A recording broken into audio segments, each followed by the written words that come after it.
స్పందిస్తున్నారు అనే దాని గురించి ఒకసారి. నిజంగానే ముందు గీతాంజలి ఆత్మకి శాంతి కలగాలని మనస్ఫూర్తిగా కోరుకుంటున్నాను. అలాగే ఆ కుటుంబానికి వైఎస్ఆర్సీపీ కుటుంబం ఎల్లప్పుడూ తోడు ఉంటుంది.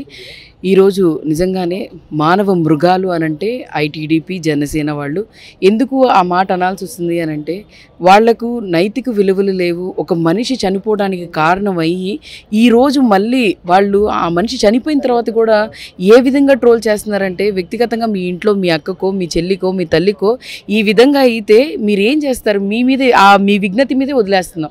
ఎందుకనంటే జగన్మోహన్ రెడ్డి గారన్నా లేకపోతే ఆ ప్రభుత్వంలో ఉన్న లేకపోతే మహిళలు నాయకులు కానీ లేకపోతే మహిళా నాయకులు కానీ లేకపోతే కార్యకర్తలు కానీ వాళ్ళ మీద ట్రోల్ చేస్తూనే ఉంటారు. మీరు ఎన్నో ట్రోల్స్ చేస్తూనే ఉంటాము.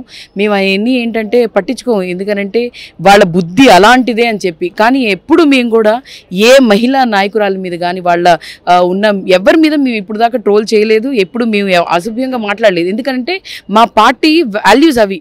మా పార్టీలో వైఎస్ఆర్సీపీ పార్టీలో కానీ ప్రభుత్వంలో కానీ మహిళలు అంటే పెద్దపీట వేసాం. మహిళలు అంటే మహారాళ్ళు నలం. అదేవిధంగా టీడీపీ దాంట్లో ఏంటంటే వాళ్ళని ఎప్పుడు దూషిస్తూనే ఉంటారు. ఏ విధంగా అంటే ఇప్పుడు గతంలో కూడా మీరు చూసుకుంటే మహిళల మీద ఎంతోమంది దాడులు జరిగాయి 2014 నుంచి 2019 వరకు. కానీ ఈ ప్రభుత్వం వచ్చిన తర్వాత మహిళలు అంటే నిజంగానే చాలా వాల్యుబుల్గా అంటే ప్రతి స్థానంలో కూడా 50% రిజర్వేషన్ ఇస్తున్నారు. ఎక్కువ శాతంగా పథకాలు కూడా మహిళలకే ఇస్తున్నారు. ఈరోజు గీతాంజలి అక్క ఎలాగా మాట్లాడారో ప్రతి మహిళకు కూడా అలాగే ఉంది.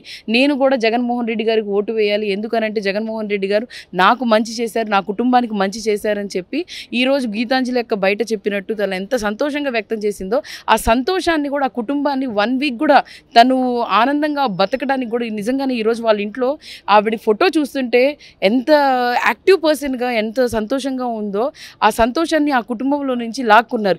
ఎవరైనా దాన్ని భర్తీ చేయగలరా? భర్తీ ఎవ్వరూ చేయలేరు. కానీ ఒక్కటే మీకు మీ నీచ రాజకీయానికి ఒక మనిషి బలయ్యారు. ఆ మనిషి బలైన తర్వాత దాని మీద ఇంకా ట్రోల్ చేస్తున్నారు చూడండి. నిజంగానే మీ పార్టీలో వాల్యూస్ అనేవి లేవు. ఖచ్చితంగా ప్రజలందరూ బుద్ధి చెప్తారు. ప్రజలందరికీ ఒక స్పష్టత ఉంది. ఎందుకంటే దీంతో ఇంకా స్పష్టత వచ్చింది. ఎందుకనంటే మనకు ఎక్కువ శాతంగా మన ఆంధ్రప్రదేశ్లో మహిళలు ఎక్కువ. మహిళలకి ఇప్పుడు తెలుస్తుంది ఏంటంటే నిజంగానే ఆ పార్టీలో ఉన్న వాళ్ళకే తెలుస్తుంది. అయ్యో మా పార్టీలో ఇంత నీచంగా ఉన్నారా, ఇంత నీచంగా ట్రోల్ చేస్తారా అని చెప్పి వాళ్ళే చెప్తున్నారు. కాబట్టి ఖచ్చితంగా బుద్ధి చెప్పే సమయం వచ్చింది.